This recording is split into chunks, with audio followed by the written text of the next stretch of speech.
Good evening, students.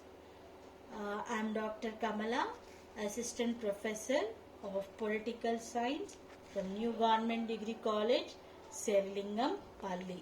So, today we are actually discussing about international relations, which is a paper of in semester 5th. So we'll first, before proceeding to this new paper, we should know the contents that has been there in international relations. Otherwise, it will be very difficult for you students to understand what the contents as well as the terminology. This is very much important to understand international relations. First, step by step, we will proceed what you need to know in international relation papers. In first years, you have learned about different topics of constitution, right, and different ideologies you might be learned. But this is a new paper which is introduced in your fifth semester, that is international relations. See, here, if you don't know the concepts that are in international relations, you cannot understand this paper. So that is the reason we should know the concepts and terminology before proceeding to this paper. Now, actually, what is international relations? Now, international relations, actually one nation has to depend on another nation, right? We cannot survive on our own alone. So we need to, in order to satisfy our needs, we also have to depend on other nations. So this international relations has gained a lot of, the subject has gained lot of development right from the beginning of the 20th century, 19th to 20th century, we can say. So international relations is also known as international affairs, or it is also commonly referred as international studies, global studies, or global affairs. So what is that? The states cannot survive on its own. It has to depend on others. See, geographically, different nations have been located in different places, right? Some places are highly economically enriched areas, like for example, there are a lot of resources, right? And that by exploiting those resources, they can become rich, and those resources in other parts may not be available. So we need that resources. What we have to do, we have to develop a good relation with other nation, so that we can have trade relations, right? Now this will be included in international relations. So once again, I'm repeating that international relations is also known as international affairs, international studies, global studies, or global affairs also. Now it is actually the study of interconnectedness, we can say, interconnectedness of policies, economies, economics, law on a global level. Now it is actually a part of political science as an interdiscipline academic, we can say. Now the study, why we need, what is the importance of international relations, right? Now international relations have made different attention, we can say, right? And it begins with the Treaty of Westphalia, which took place in 1648. Now actually 1648, what happened, there was a war between Catholics and Protestants. So in this situation, where the Pope used to play an important or pivotal role in the maintaining relations, right? And one needs to understand its, here we look, if we look the world map, you see before proceeding to international relations, we need to understand what are the continents, right? And which place is located where, because Europe, if we see, has played a major role during in international relations, we can say, right? Where is African states, where are Balkan regions, right? Where is Asia, which countries had played an important role or in with Indian Ocean, Pacific region, Mediterranean Sea.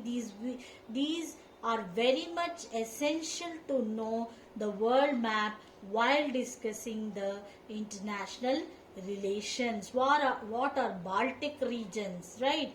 And where is North America, and where is South America? Europe, see, Europe, this is the area which covers a huge portion, and it played a dominant role, and we'll discuss later about Europe's right. Now, what we need to know actually is the sovereign state system. Now, what is actually the sovereign state system? Actually, it is international law, is a political entity which is represented by one centralized government, right? One centralized government, that sovereignty over geographic area. Right, now the nation state system in international relations began taking place around the year 1648, the Treaty of Westphalia, which I have talked earlier. Now, when the 30-year war in Europe was brought to an end by the Treaty of Westphalia, has given the shape for sovereign state system. Right, now here we need to know what is actually colonialism. Right, so colonialism is nothing but the refers to the practice of one nation establishing its presence in another, the system of domination and control of European powers over the economic and political institutions of Asia, Africa, South America. Now, for example, we can say that India was what under the control of European powers. The Britishers came to India in 1800 century, and they ruled the country economically as well as politically over a period of 200 of years with their domination, right? So it has been, the India has been had the impact of colonialism. There are several advantages also, but that is not required over here. But see, colonialism is refers to means the people from abroad. In simple terms, the other countries people will dominate the other means second party country, and they start ruling the domination and control the people who are not in their territory but other territorial areas, right? So that is called as colonialism.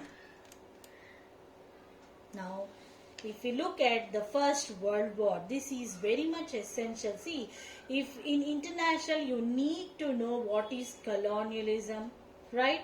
Imperialism is interchangeably used over here. Don't get confused about colonialism and imperialism. It is also a sort of domination and control that you need to remember.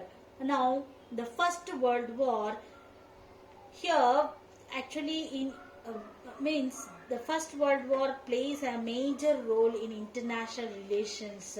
So you need to remember the First World War, which took place in the year 1914 to 1918, and it is also known as the Great War.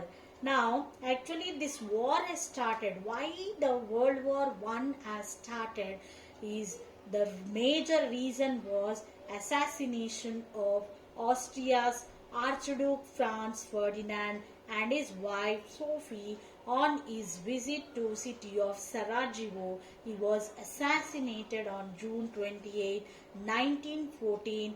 The war was fought by Allies and the Central Powers.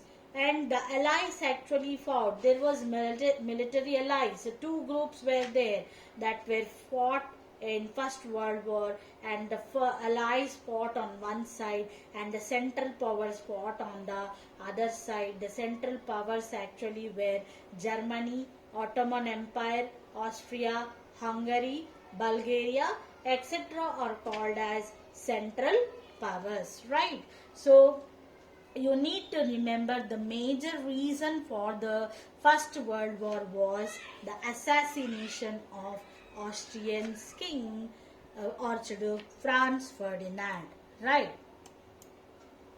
So we will discuss in the topic later, right? Now we'll discuss about the Second World War, which took place in the year 1939, right? Now the Second World War is said to have begun on September 3rd, 1939, when Britain declared war on Germany.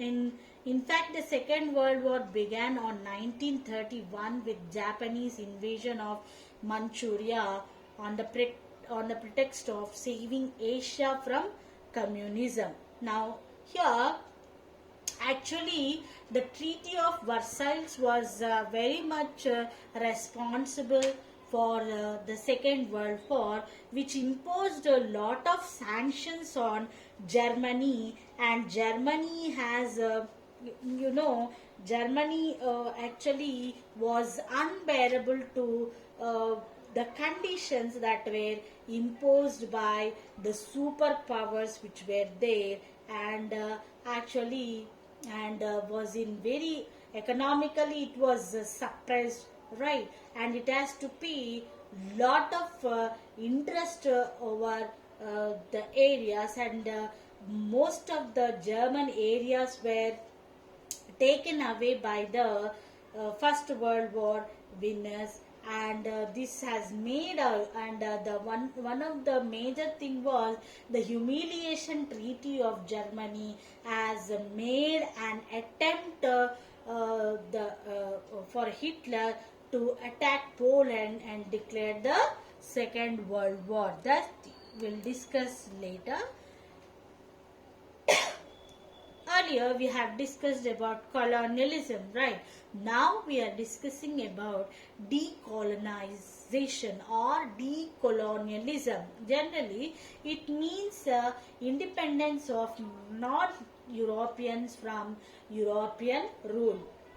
Now, if we see, we can give the example of India's independence from European rule, or the Pakistan independence from European rule from British Empire. Soon after, actually many countries of Africa also became independent from the rule of many countries of Europe. See, Europe has played, that's why I have said that, see the map, world map is very much important. You to locate the European countries which played an important role in international relations, right? So Europe has become a major or pivotal countries that had played an important role to discuss about the European countries in international relations, right? So colonialism is a domination and control of other countries,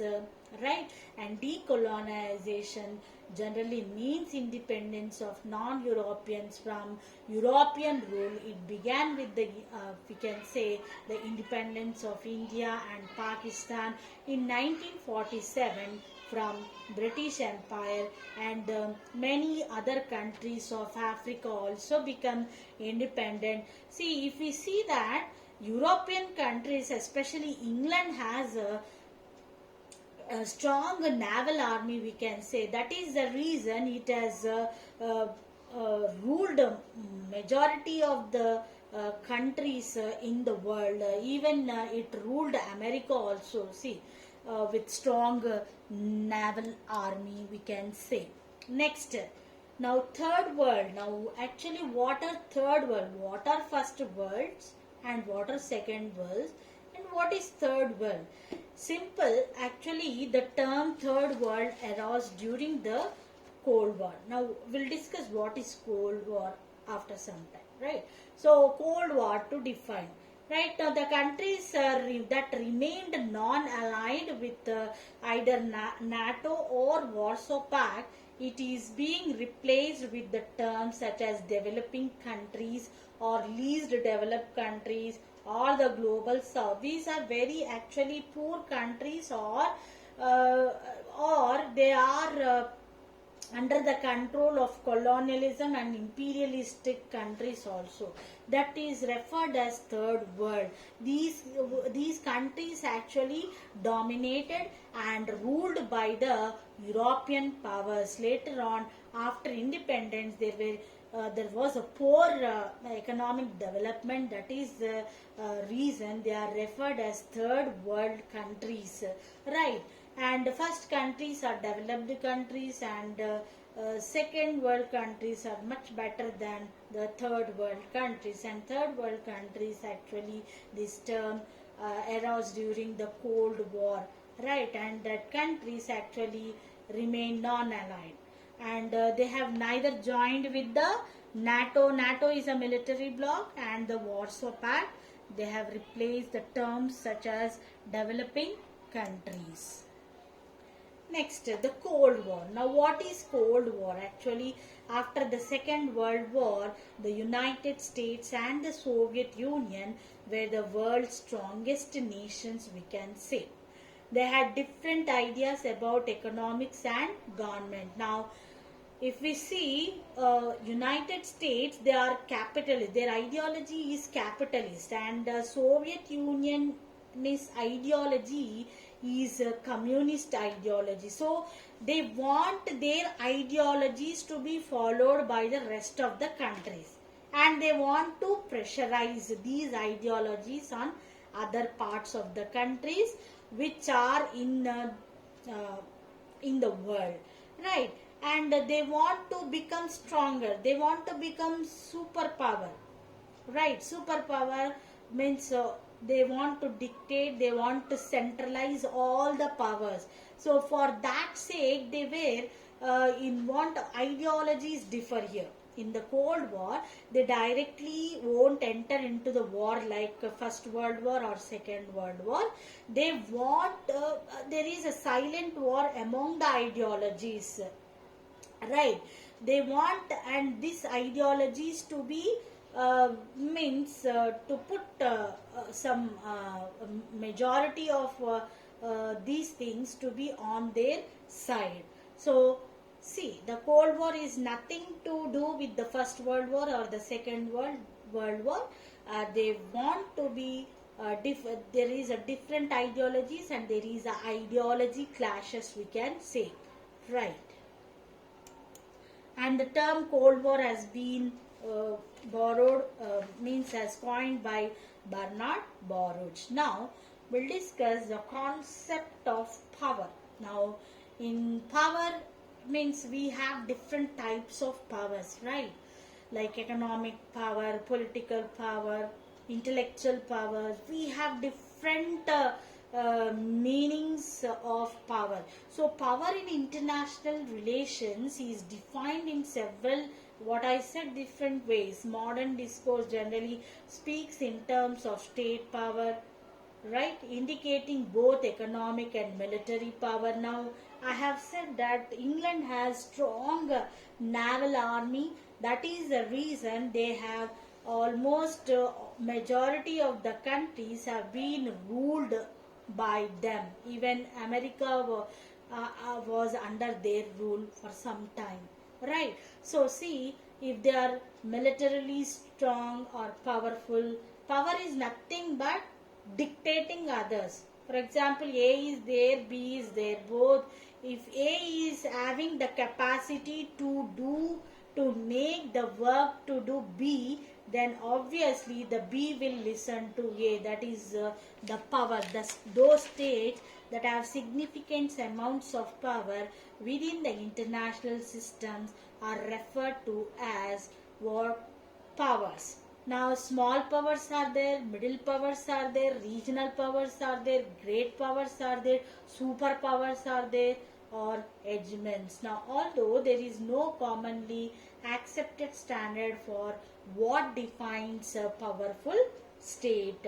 Now NATO, the G7, the BRICS nations and the G20 are seen by academics as forms of government that exercise various degrees of influence within the international system. So, see, the sovereign states that have means the power plays in international relations, the power plays an important role, we can say. For example, USA as through UNO, United Nation Organization, plays a pivotal role. For example, if you take the World Bank, right, World Trade Organization, they indirectly exercise the power over other countries. Now this is a cartoon of superpowers. It will put pressure on the other countries. It has to accept the rules and regulation of the superpowers. The superpower, on the other hand, will benefit the countries which support them. Otherwise, they will be back behind you.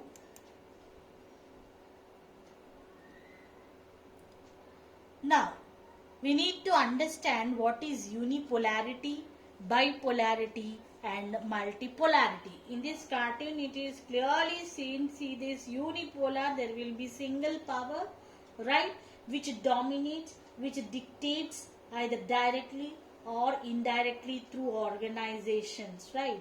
In international relations, you need to know this term of unipolar.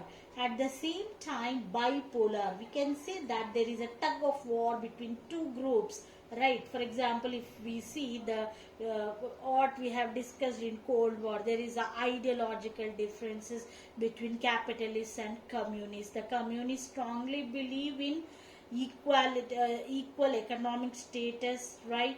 And on the other hand, the capitalists, whatever the profit is there, that will not be shared by the other units of the profit making, right. So bipolar is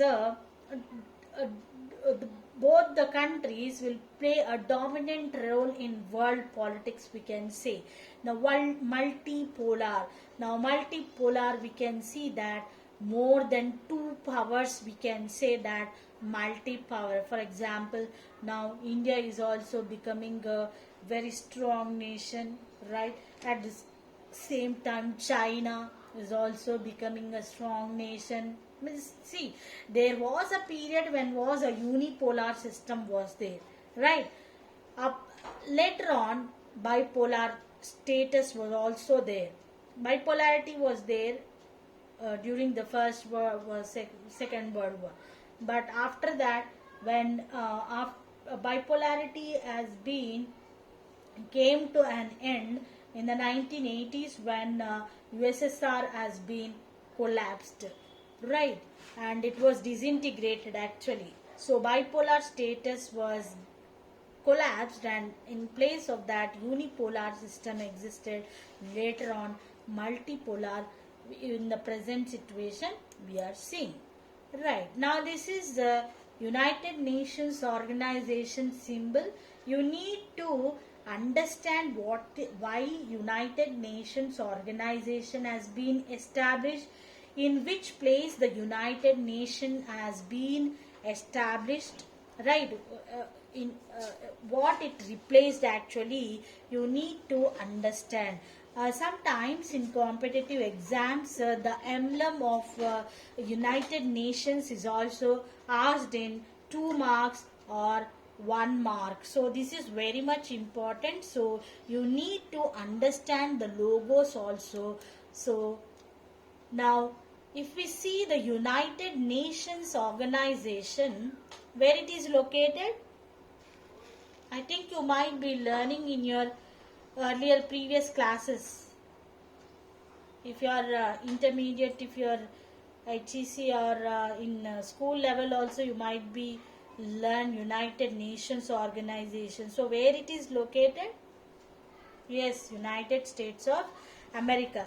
Now it has different organs: United General Assembly, United Nations Security Council, United Nations Economic and Social Council, UN Trusteeship Council, and it was suspended in 1994.